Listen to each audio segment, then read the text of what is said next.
Well, we are starting Fireside Chats. This is probably going to be the first episode, first time we're recording it. In this format, just give you a little bit of a background of the Fireside Chats. When I was in Arizona, me and Donna were both there. We were part of a vineyard church, and we'd just started learning about streams and some of the things that was available. We'd taken the art of hearing God and the understanding dreams and visions, and John Paul started this thing he called Fireside Chats, which was he would invite people together and just open up the floor for any type of question at all, anything spiritual or just natural that he may have had some information on. And there were some rather interesting conversations that happened. Don and I, when we moved up to New Hampshire, one of the reasons was because there was a Fireside Chat every month, and he'd made the mistake of saying that if somebody was a partner with Streams, they were welcome to join in on a Fireside Chat whenever he had it. And we figured if we moved there, then we could just do that every month. So we took advantage of that, and that wasn't the only reason, but that was one of the reasons why we moved up there. And I learned so much from those times.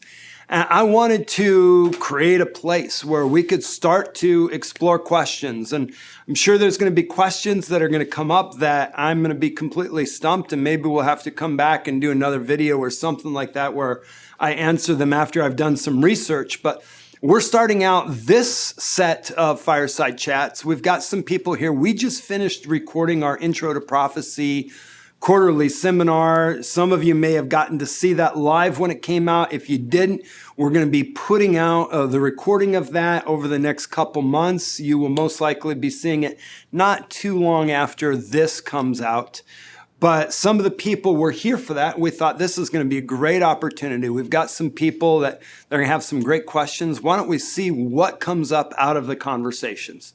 So welcome to Fireside Chats, and let's jump into this. We've got the first hand. That was quick. All right. I would just like to know a little bit more about you, John. Could you kind of describe for us your spiritual development?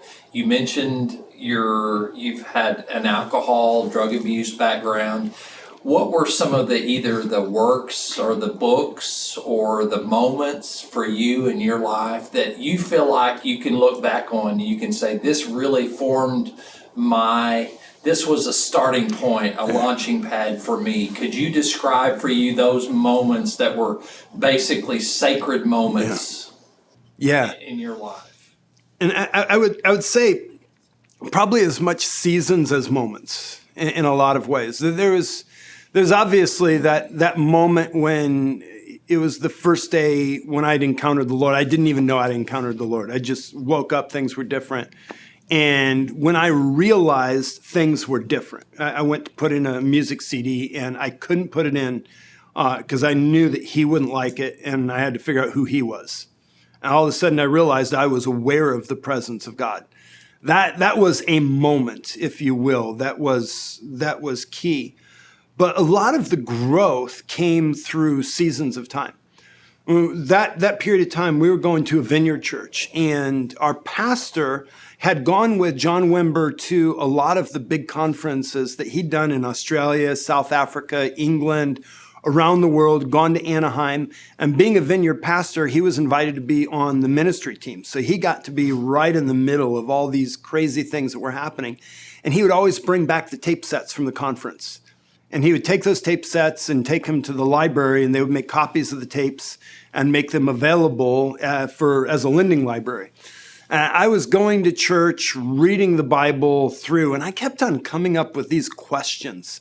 And so I would Sunday morning, we'd get finished with a message, and I'd go up and I'd ask him my latest question. And I started asking him questions that he didn't know the answers to. And so he suggested at that point in time that I go to the lending library where we had all of these tapes that were available. And he said, go into the lending library, and anything that you see that has John Wimber's name on it, listen to it. And I have no idea how many there were, but most of those conferences were week-long conferences. So, there's one, I remember one of them had 22 tapes in the set. And I probably listened to a couple dozen of those sets and immersed in those, interspersed all of those words, put them all together, and you get that weird thing that I just said.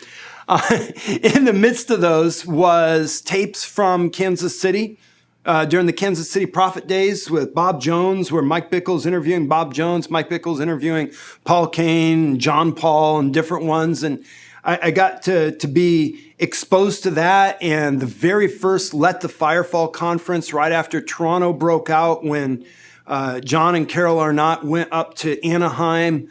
They had the tapes from that conference. I got to listen to that.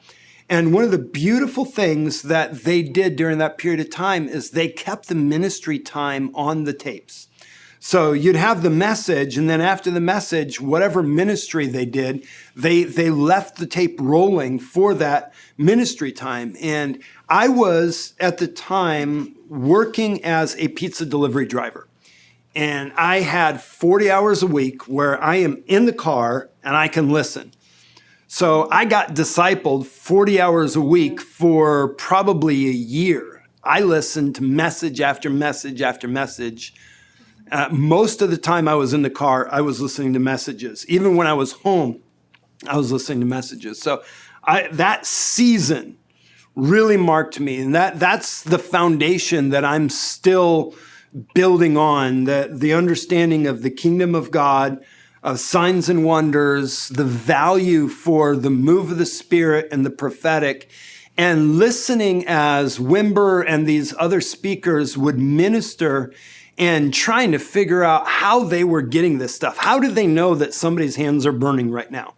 How do they know that this was going on or that was going on? And listening to them explain it, and I learned how to minister in the flow of the Holy Spirit through that season. That's probably the most impactful season of my life.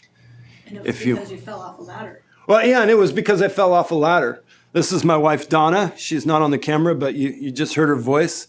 The reason I was delivering pizza at that period of time, I'd been working construction most of my life.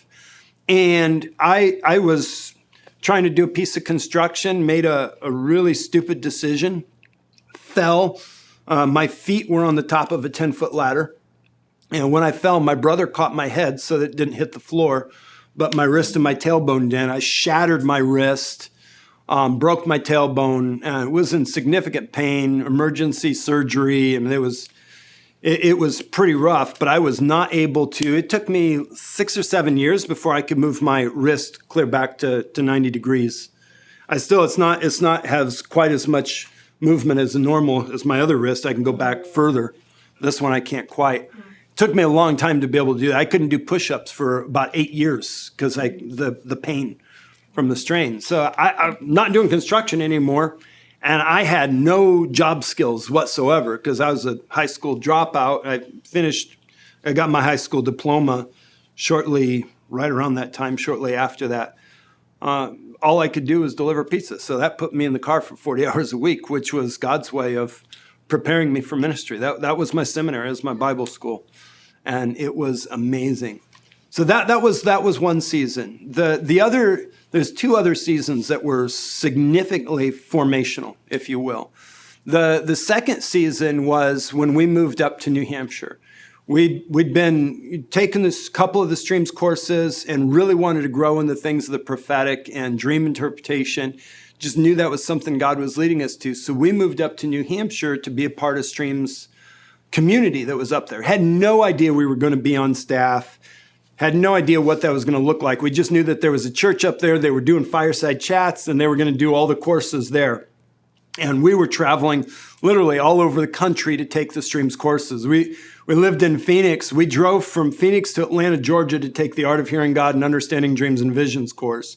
We drove from Phoenix to Houston, Texas to take the Advanced Workshop in Dreams and Visions course. And they just released the Advanced Prophetic course, and they were getting ready to release another course. And we're thinking, this is all of our vacation time, just to take courses and go to these conferences. If we lived there, we could do this, and it would be a lot easier. And then we could be a part of a community that's going after it.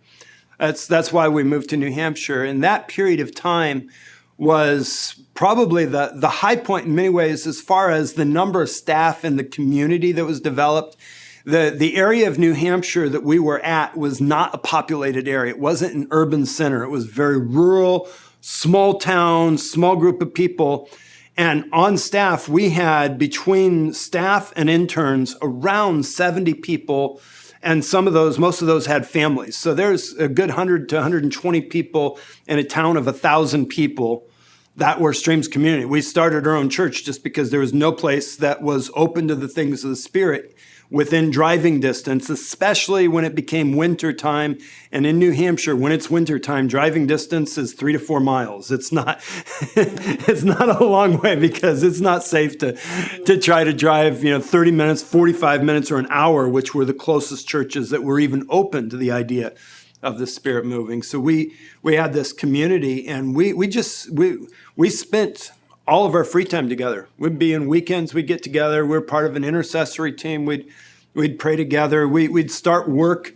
We would do prophetic and seer exercises to get started for the day. We would have an hour's worth of prayer and worship to get going, and then we'd get to work. When it was lunchtime, for lunch, a few of us would bring our lunches into a little area we called the Dream Lab, and we'd sit down, we'd talk about dreams and interpret dreams and study dream interpretation, and that was just normal everyday life. It was normal. It became normal for us, even though as abnormal as it was.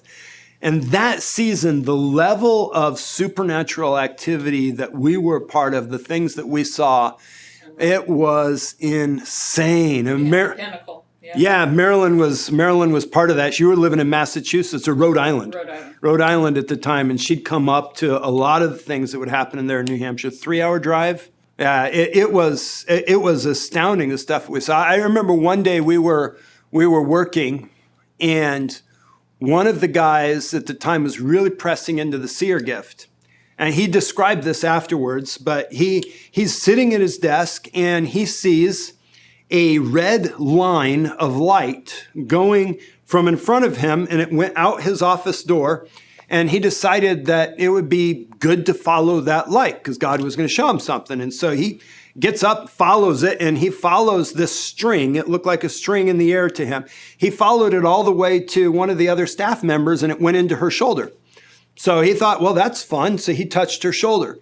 She ends up on the floor, and over the next half an hour, there's 5 or 6 people laughing hysterically, cannot move, cannot get up, laid out on the floor, and the light disappears, so he goes back to his desk. They're there for almost another hour. But a little while later, he sees another one. I think the second one was yellow. He follows that one, goes to another area, does the same thing. And everybody falls over there. And we just would have stuff like that happen. And it was not unusual. It was not unusual. We'd have this girl that was from Scotland that had, I can't describe it any other way, but you hear phrases like this, but she had the voice of an angel.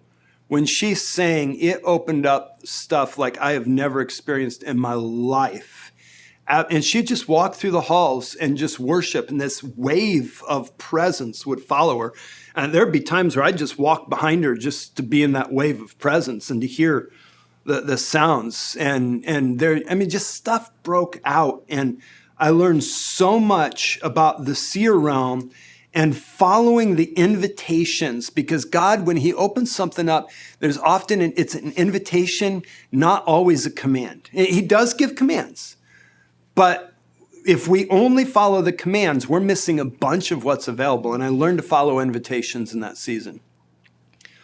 The third season is when we had this breakout at the church that we pastored down in Massachusetts.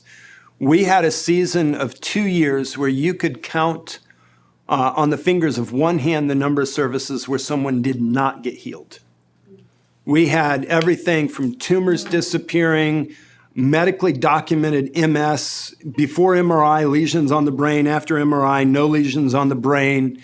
We had a 10-year-old kid that got healed of asthma, running around, screaming and jumping. The first time in his life that he'd been able to run like that without completely going into an asthma attack. Again and again, we have stacks of testimonies of people that got healed. And we saw so much.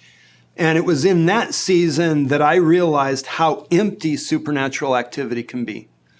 Because in the midst of all of that happening, I also watched people that had levels of supernatural activity, but no character and no fruit. And I grew so disillusioned that that's where God really set in my heart the focus on looking for fruit.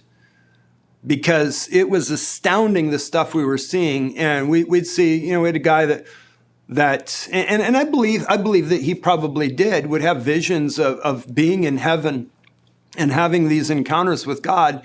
And he was abusive to his wife and his daughter. And you could watch just by looking at them, you could see the level of oppression that they were under and the abuse that they were under. And you have this guy that's talking about his great experiences, and yet that level of dysfunction in the family. And that's just one picture. And there were many pictures that I saw in that period. And at the same time, I also saw some clear, because I have friends that at the same time as that was going on, that they were walking in high levels and absolute beautiful character and great fruit in their lives and the relationships that they had. But I saw that thing and the disillusionment, because I'd gotten so fascinated with supernatural activity because I'd seen it and I'd been impacted by it and I saw the potential of it. But I stopped looking, I stopped spending the time to discern the source of the supernatural activity and just looked at whether or not it was supernatural. And that lack of discernment broke me. And it released this season of disappointment and disillusionment that is one of the greatest gifts that I've ever been given.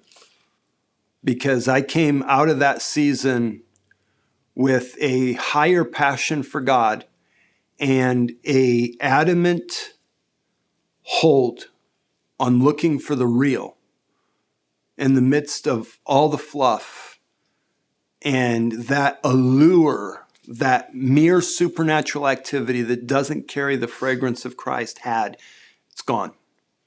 It's gone. I had no desire for the evil, but I lost, in that season, I had lost the discernment between good and God. And I got that back. And that was probably the third most important season. So far, those would be the three pieces I'd look at.